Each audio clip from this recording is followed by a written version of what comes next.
Okay, so not working on the 944 today. It's going to be a project that is put off for a couple more weeks. Get more into that later, but I'm going to go over what I am doing. I know there's not much going on right now. A lot of everyone's kind of locked away, and well, here's what's going on. All right, so to the nine. Yeah, so this is the Nighthawk. And last video I put out, I had it out for a drive. Well, not quite, not quite anymore. So here's the problem. Um, After that ride, everything was fine. I brought it home, and well, parked it, let it cool off. Next morning, I came out to ride it. Actually, bring it over here to do a couple fine tunings on some other stuff I needed to do, like the blinkers and all that stuff, and absolutely no power whatsoever. I had to really rev it up. Something was wrong with it, so I pulled it into the garage and started messing with the fuel. That was fine. Went with check to make sure the intake wasn't clogged or anything like that. That was all fine.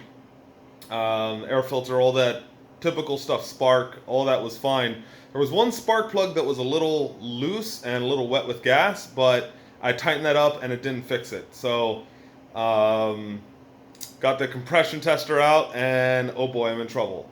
And I don't quite understand exactly why. Kind of been going over everything. Spec compression is 156. Is the average compression on this. Most of these engines run 190 psi in good health, 170 worn a little bit. 165 is the limit on these. I am running 60. 1, 2, 3, and 4 was 62, 60, 64, and 61. And that was warm. And I also adjusted it before I cracked this down, and it was about 64, 65 cold. I'm not even going to bother dumping some oil on the cylinders to find out what's going on. There's obviously a compression issue, whether that's burnt exhaust valves. I have been running it a little lean. I've been trying to tune these carburetors a little bit better, but it's not lean enough to discolor the chrome. So I don't think it's that. I'm not exactly sure, but 60 psi is not enough. 50 psi is about what you need to turn over an engine like this. So it just runs like dog crap, honestly. Just no power whatsoever. I have to rev it up to 7 or 8 grand just to be able to go 50 miles an hour. Can't get out of fourth gear, otherwise there's no power. So there's obviously something wrong. So let me show you what I've got done here. So we'll come over here to the workbench. I got the head off, all the cam and the caps. Cyclopedia website works pretty good, but there's a couple steps that they didn't mention. One of them is you cannot take off the cam bolts that hold on the cam sprockets to take the chain off, to take these out in order to take the head off. You can't undo these because the cap runs into your wrench. So the head of the bolts, which are these, the head of these bolts, it's about like that. It sits back here, but it's not enough to get a wrench or a socket in there. And I'm not going to use a wrench or what I call, or thanks to AVE, called nut rounders. So I'm not going to do that. In fact, one of these, it's not that one, not that one. There it is. One of these has been kind of nut rounded by someone working on it in the past. This is an indication to me that this head has been off in the past, which doesn't surprise me, as I'm at 37,000 miles on this bike, and I got it at 32,000, 33,000. So I've put a couple miles on it, but the guy did say there was some work done to it. He's not the first owner, so that right there tells me that either from the factory they gacked it with a wrench, which I don't think they would have. I think that's a mechanic being careless. And if it was just that, I would not say that it's careless mechanic or work that had been done before and it was from the factory. So when I took the head off, there's an exhaust bolt. There's a head stud bolt here on either side. and then you have the 4 that hold the chain tensioner down. That's the chain tensioner here. So those are uh, head studs, right? And then you have 2 here, and then it's just mirrored. You have 2 over there, and the same on the back side. So you have 2, 4, 6, 8, 10, 12 head bolts. Now, when I took this off, this one was, I wouldn't say torqued down tight. I'd say it's kind of tight. It wasn't like the other ones, and I think it might have been this one. Or was this, let's see if this is the intake. No, so I'm looking at this backwards. So I think it was this one or this one. So this one was the one that was loose back here. One of these was not even finger tight. Maybe finger tight. It wasn't rattling around in there, but it took no effort at all to release that. So that tells me that these weren't torqued down properly in the past.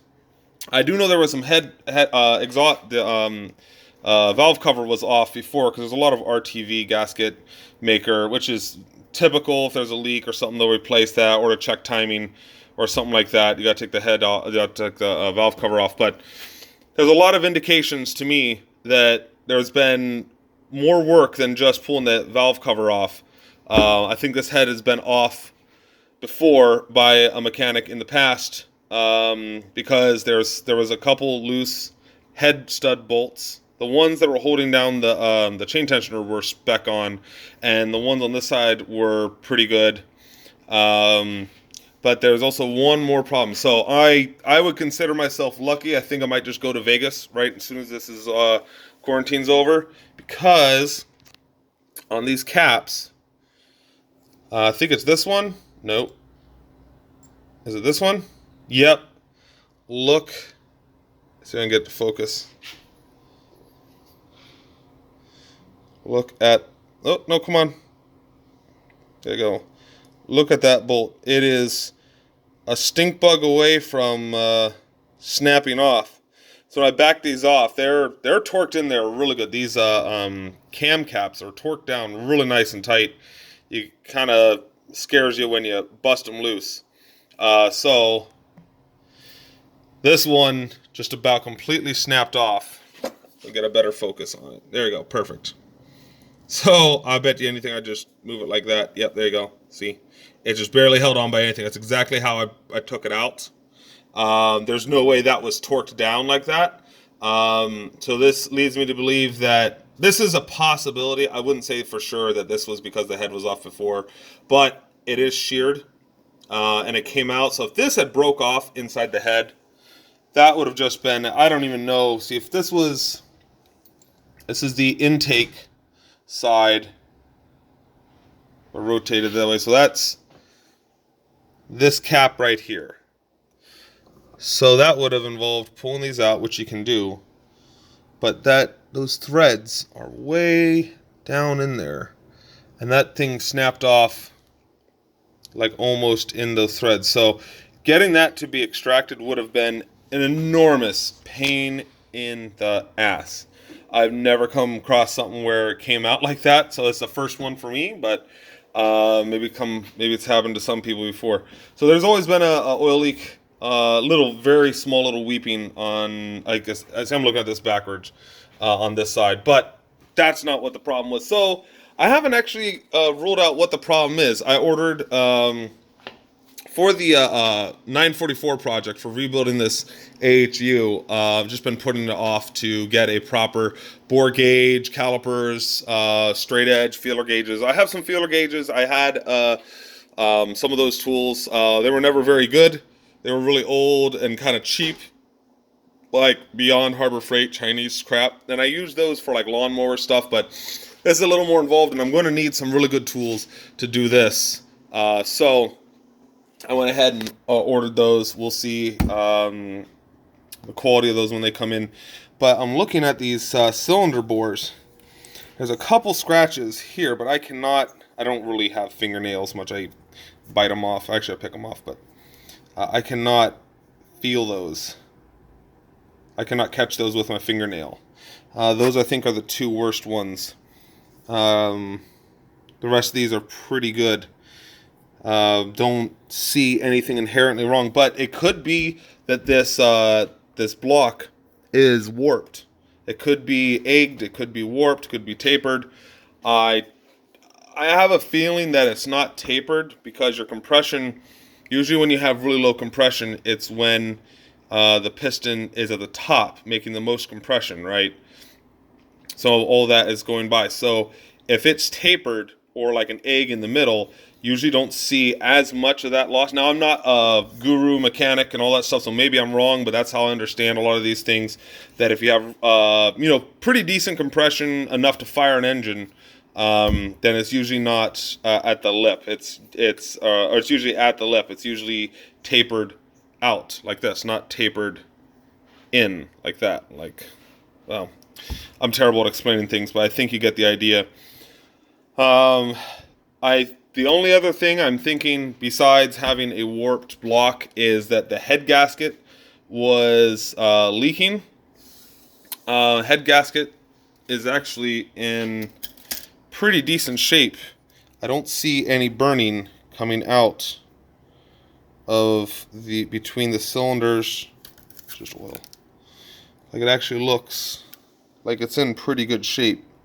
Usually you see a lot of burning on this. Actually, this is going this way, which is a very interesting layout design to me, because if you look at the gap on this cylinder here versus the gap between these cylinders here, this is much bigger. This is a very interesting design, and it's one of the kind of the pain in the butts behind the 650 Nighthawk, is that there's a lot of parts you just cannot get unless they're used. I mean, I've been looking for the last couple weeks everywhere I get. There's actually a pretty cool website. I think it's Russian or it's Polish or something. I'll put a link down in the description on that. I've been able to find parts that I can't find anywhere else, like brand new.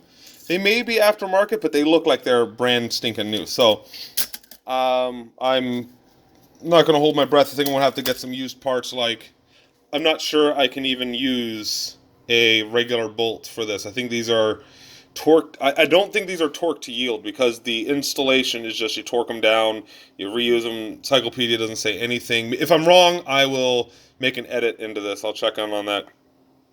But I'm pretty sure you just reuse these bolts, because it's a small little motorcycle. It's not like it's a V8 or a turbo diesel or something like that that runs a lot higher compression. A lot of these Chinese stuff, they don't do torque to yield stuff. I think it's probably a good idea to get new bolts for this, because of the risk of snapping these off when you're torquing these down are just too great. These are M6 threads, so they're really small. I know they're probably somewhere between, I would have to guess, 10 foot-pounds to 15 foot-pounds, somewhere in there, to hold these down. I don't know what the spec is on these. I haven't gone that far into it. But I haven't found anything to say that there's an obvious problem other than the loose head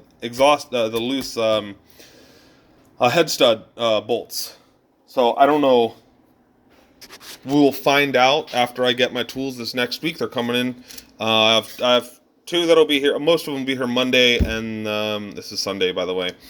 So most of them will be here Monday, and the rest of them will be here the next week. They're coming from California. I got eye gauge tools. They had really good reviews for some pro mechanics. So the only other thing I'm thinking is that the exhaust valves got burnt on this, and I'm not going to pull this head apart yet. I ran out of time today. I have some other stuff to do. So when I get parts in, when I actually get my measuring tools in, is when I will start determining whether or not I need a new head. I'm probably going to buy a new or a used one of these, because it's got some chips in the fins. These have been there for a while, and it's got some road rash on this side, on the left side. So I could fix that.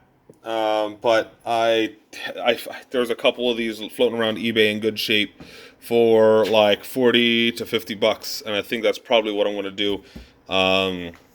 Now I'll make that determination once I get the measurements off of this. So the bore gauge that to find my egg, my taper, and my bore diameter. Make sure those are right. As far as the head goes, I do have all the tools to pull this thing apart. But I want to do one step at a time. I want to spec this out, make sure this is right, put it back on, put the rings on and all that stuff, and then work on the head, get new oil seals on it. This motorcycle did burn quite a bit of oil when it got hot. There was always a little bit of black smoke, and I'd say every 3 tanks of fuel I'd go through, I want to say 3/4 of a quart. I'd say maybe 1/4 of a quart every tank, maybe a little less. That's what it felt like. So I knew this thing burned a lot of oil, and I'm like, well, just keep an eye on it. Make sure it never runs out. Should be fine. See the M8 exhaust studs that I put in there. Those are working great, by the way. I'm very happy with that, which is another reason why I don't want to replace this head, because of the work I did with this was a lot of work. I wish this had happened when this had happened, so I could do this with the head off, but oh well. So let me flip up the head here and take a look at that. So the valves aren't bent, and this one was running a little lean, I knew that, and this one was running a little lean, I knew that, but it looked pretty good. These ones are running a little much, and there's a fair amount of oil in here, and that can also be not necessarily from the valves, but it could be from the blow-by from the rings, which is what I kind of thought, because there's a catch can built into these motorcycles, and it always had a fair amount of little oil in there, which is typical. So when I pull these off, we'll find out if the exhaust studs or the exhaust seats for these valves are burnt. Typically, if it had 60 psi of compression and it ran fairly well, I would bet you that this head is fine. That the exhaust seats they might be a little pitted, but I'm leaning towards it's either the head gasket on this thing was loose, because it's really weird that you would have 100 psi loss across basically all 4 cylinders fairly evenly, almost completely evenly. That's weird to me. Usually if you get a low compression, it's usually on 1 or 2 of the cylinders, especially with the bikes that I've seen on these. They all seem to have, the used engines have one of them, one cylinder's bad or something like that. None of these are bent though. And that's what I was kind of thinking too. Because the first thing I did before I started turning into all this is making sure that the, hang on, let me set this back so it's not, there we go. I checked the timing. That was obviously one of the first things I did after I did the compressions. I pulled the pulse generator, put the T-mark at this triangle right there, and I just have this right here so they're all even, so I can stuff rags in there. So yeah, I even went as far as to put a rod down the spark plug hole, because the spark plug hole goes straight down into the cylinder at a 90-degree angle. So I put a rod down in there, made sure it was at top dead center, made sure this is accurate. This could have rotated. I doubt it, because I was getting spark and all that stuff, but I mean, you never know. So I made sure it was at top dead center. This lined up, and the cam sprockets have a intake and an exhaust line, and those are supposed to line up square with the head like this, right? So that line is square with the face of this head, and they were. So timing was good. Fuel, spark, all that stuff. So if I had 60 psi, if I had 100 psi loss, and I did check my my gauge, make sure that the gauge isn't inaccurate, and I did. I hooked it up to my air compressor, and it's spot on. The compression tool is spot on. So for some reason I'm getting an issue with low compression. It's either this is warped, the head gasket was bad, or I have completely foobar exhaust seats. Now when I pull that apart, we'll find that out and order some parts. So let's go to the pistons. No scuffing at all. Just very light, normal wear for a 70,000 mile or 37,000 miles. They're all in really good shape. The rings aren't blown out on them.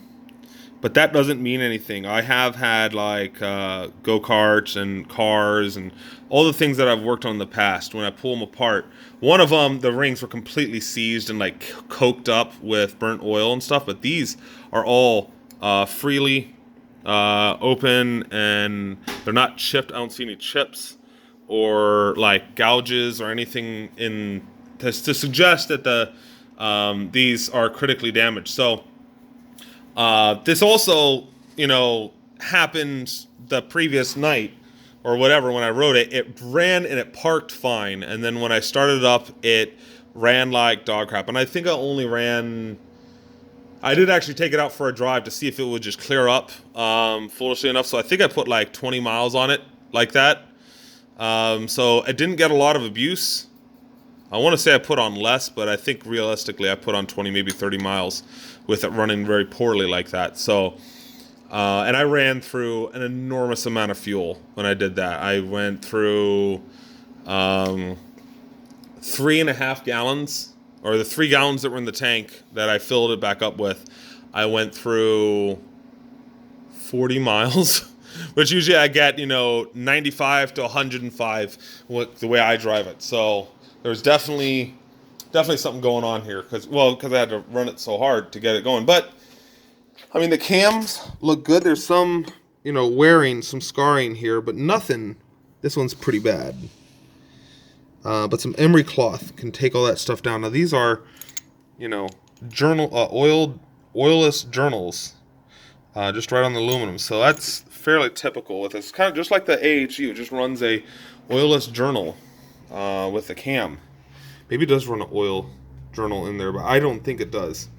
Actually, no, I do know it does run an oil journal. I'm sorry, because I'm an idiot. It does have an oil journal, not on the caps. On these. That's why I was saying usually the bottoms always look really good. Sorry if I was confusing. I did not mean to say that they don't have oil journals in the cams. They all do. I meant the top caps. I know the AHU doesn't. This motorcycle doesn't. Some of the builders have done oil journals into the top of these caps. This one you can't because it has these little filler caps. When you assemble the engine, you put a bunch of oil in there, let it run down into it to prime it. And that is one other last thing that I forgot to mention. Here it is. This one, you see it is definitely broken. It is not supposed to look like that. It's supposed to look like that side. And I'm going to sneeze. Sorry if I have to sneeze in this video. But dang it. Damn. Okay. The manual at Cyclopedia says if there is any damage to these, you have to replace them, and usually those get damaged. They just set. They don't like clip in there. They just rest right in there. And whoops, do not lose these. Let's see. That one went there. No, went here. Yep. Yeah, the caps just set in. The valve cover presses those down. So these are just for assembly purpose. So it may have had a little low oil pressure through that, but everything here looks really good. The cams, I haven't spec'd these out. I don't have my dial calipers right now. Micrometer that I ordered. I actually ordered them all digital. I'm not using dials, so that's going to be a fun thing. But overall, cam looks pretty good. We'll spec it out, find out what's going on. I'll upload another video. But, oh yeah, and I was an idiot and I cracked one of the fins. There it is. Cracked one of the fins on the oil pan. And the only reason I had to take the oil pan off is because when I was taking the bolt off the cam cover, I forget, it was probably this one. No, it wasn't that one. I know it wasn't that one. One of these dropped right down through the chain guide. I heard it hit the oil pan. I'm like, oh man, gotta pull the oil pan off. So, this is my list of parts, gaskets, full head rebuild part, hone. A hone brush is 60mm hone brush, rings, cylinder body to replace, some cosmetic parts.